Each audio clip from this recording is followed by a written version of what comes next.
Hey guys, today I'm going to show you another one of my 2019 model Peterbilt 389s. This is the ever popular Monster Energy Green. This particular unit is a 300-inch wheelbase, 565 Cummins, 2050 torque. You can see here, we painted the tanks and mounted the def tank at the rear. No fairings on the, when I say no fairings, this is when you get the option of no cab extenders, they put this little extender on there. See up there at the top, it's just a little bitty short one.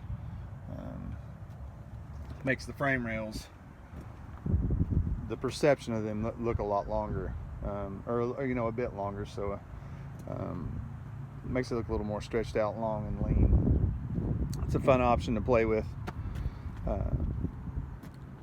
Low Pro 24 Goodyears all the way around.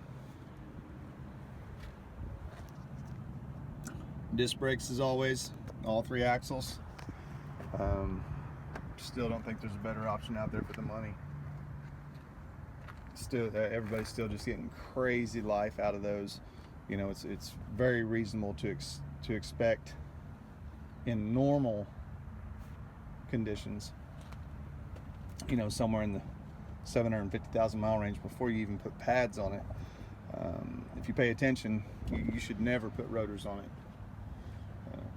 The only thing I've seen cause rotor on a on-road truck, a rotor failure, is something, pick up a bolt on the road and gets hung up in the rotor and puts a groove in it. But other than that, they're pretty well bulletproof. Peterbilt 30-inch deep drop quarters. Truck like this, I imagine most of the time it ends up with some kind of painted double hump style fender, but I think these quarters look great just the way it is, so no reason to knock them. 3/4 frame insert on this one, being the 300-inch. It's not a full double frame, it's a 3/4. Runs from the rear up to probably just right behind the motor. We pulled the def tank off and painted it. Kind of keeps with the flow, along with the fuel tanks. We pulled them off. This is one of those underglow kits from Phoenix that we've been having such good luck with. We paint both sides, no shortcuts there. All LED lights, and they're all plugged into the factory harness. I have these trucks pre-wired from the factory. Everything's nice, neat, clean, tidy. Notice that there's no butt connectors, no electrical tape, no, everything's nice. Polished battery box, 4 batteries in there. If I remember right, it's 2900 cold cranking amps with all 4 of them. 7-inch exhaust, miter cuts on these. Smooth polished stainless heat guards. Painted the air tank also and did the custom band clamps on it. The underglow kit continues here and also goes down under the panel behind the fender. And then the air cleaners are also the same way. The lights are here on the back side, and it'll shine on the air cleaner and reflect back. It's really pretty cool.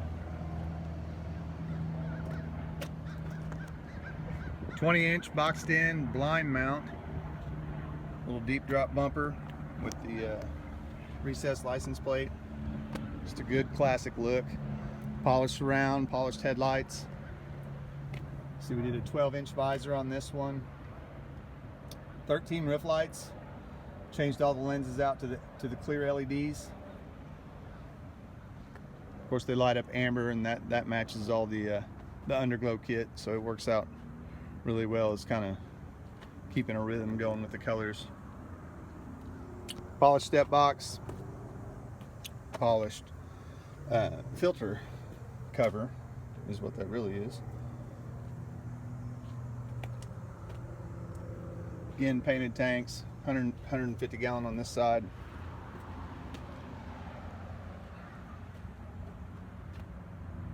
.48-inch slide. This truck would be nice to do a stainless or color matched insert in the frame there. That'd be a really good look, I think.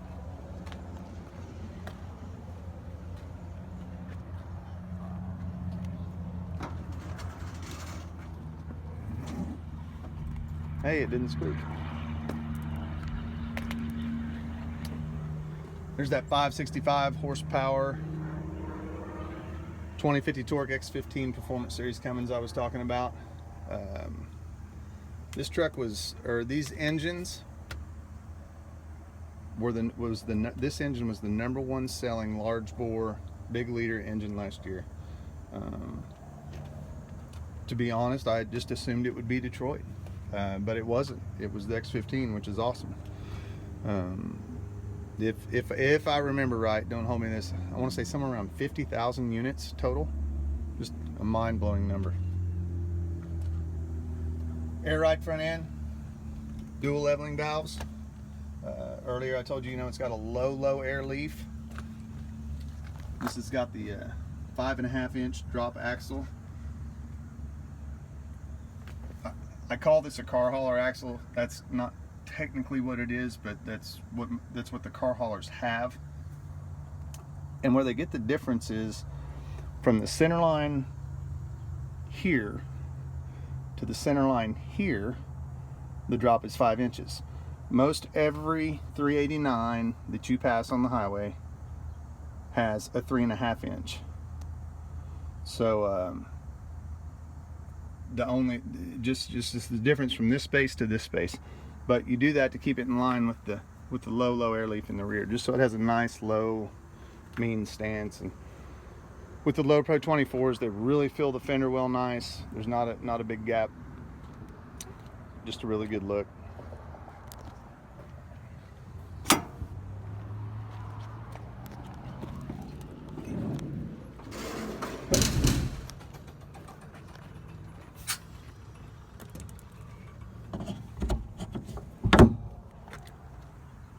Notice we don't have any horns on the top.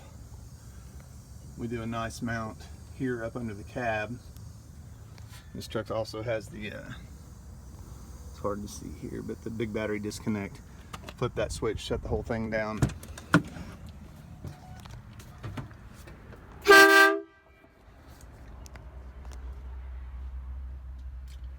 The gray Atlas seats, gray carpet, full rosewood dash, all bright bezel gauges, double bunk. Most of my 300s are typically a single bunk, but we did a double bunk in this one. Not that this would typically be a team truck, but a lot of times guys want to take their family members or whatever, and it's a good option. Plus, it's for no more space than it takes. There's a ton of storage up here if you're not using it for a bed. So I think it's really a pretty good idea. Workstation in the passenger closet. Great place for your laptop. Lots of storage for hanging files or clothes or whatever. It's just a nice option instead of it just being a hanging closet. But 18 speeds with that 2050 torque, you're getting just a tick different transmission than an 1850 torque. You're getting a bigger clutch, bigger drive line, different rear ends. It's more than just a rating. So this one's got the nav. Got a lot of options in it. Factory CB, your overhead storage. There's your tweeter, the little round one that tells you this truck has premium sound. Best thing they offer. But just thought I'd give you guys a little tour of this. As always, if you got any questions, 918-808-5638. Call me, text me anytime. You can shoot me an email at info@peterbiltsteve.com. Always happy to answer questions, whether you're just starting out, if you have a finance question, a trade question. This is what I do all day, every day. You're not gonna ask me a question that I haven't been asked before, so feel free to ask away. It's very hard to find out knowledge in this industry or about this industry sometimes, so I'm always glad to help out. But give me a shout if I can help you, and we'll crank out another video here pretty quick. Appreciate you guys. See you in the next one.